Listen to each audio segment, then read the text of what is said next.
சிறகடிக்கும் ஆசை தொடரில் ஸ்ருதி ரோகிணியோட கல்யாண நாள் கொண்டாடுறதா முடிவு பண்ணியிருக்கிறாங்க. அதுக்கான கார்டு கொண்டு வந்து வீட்டில் அவங்க அப்பா கிட்ட காட்டுறாரு. அதில் டான்ஸ் ப்ரோக்ராம் விஜயான்னு போட்டுக்குது. அதை கேட்ட விஜயா ரொம்ப சந்தோஷப்படுறாங்க. என் பேர்லாம் போட்டுக்குது, நான் தான் டான்ஸ் பண்ண போகிறேன் அப்படின்னு. பிறகு ஸ்ருதி சொல்கிறாங்க, மீனா நீங்கள் தான் மண்டப டெக்கரேஷன்லாம் பார்த்துக்கணும் அப்படின்னு. மீனா ரொம்ப சந்தோஷப்படுறாங்க. பேசிக்கிட்டே இருக்கும்போது முத்துக்கு ஒரு கால் வருது. அந்த தாத்தா பாட்டியை கூட்டிகிட்டு போன பேரன் அவர் ஃபோன் பண்ணுறாரு. நீங்கள் விசாரிக்க சொன்னதை விசாரித்து நீங்கள் அனுப்பிச்ச 2 ஃபோட்டோவில் வித்யா ஃபோட்டோ அடையாளம் சொல்லி இவங்க தான் ஃபோனை மிஸ் பண்ணிட்டு போனதா சொல்கிறாரு.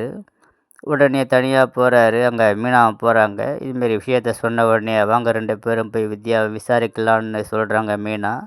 இல்லை நானே விசாரிக்கிறேன், நீ வேணாம் அப்படின்னு முத்து மட்டுமே போகிறாரு. முத்து போய் வித்யா வீட்டில் பெல் அடிக்கிறாரு. அவங்க ஒருத்தரை லவ் பண்ணுறாரு வித்யாவை. அவங்க தான் வந்துக்கிறாங்கன்னு நினச்சி சந்தோஷமாக கதவை திறக்கிறாங்க. அங்கே முத்து நிற்கிறாரு.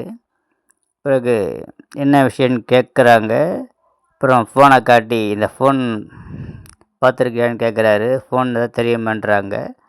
பிறகு இந்த ஃபோன் எப்படி உங்கள்கிட்ட வந்துச்சு அப்படின்னு கேட்கும்போது நான் என்னோடய ஃபோன் தொலைஞ்சதுனால பிளாட்ஃபாரத்தில் வாங்கினேன் 2000 ரூபாய்க்கு அப்படின்னு போய் சொல்லி மழுப்புறாங்க. முத்து திரும்ப திரும்ப கேட்குறாரு. கடைசி வரைக்கும் அவங்க பதில் சொல்லாமே பொய் சொல்லியே மழுப்புறாங்க. ஃபோன் வாங்கின மறுநாள் இந்த ஃபோன் காணா போச்சுன்னு பொய் சொல்கிறாங்க. முத்துவுக்கு சந்தேகம் வருது. இருந்தாலும் வேறு வழி இல்லாமல் வித்யா வீட்டிலேருந்து முத்து வெளியே வந்துடுறாரு.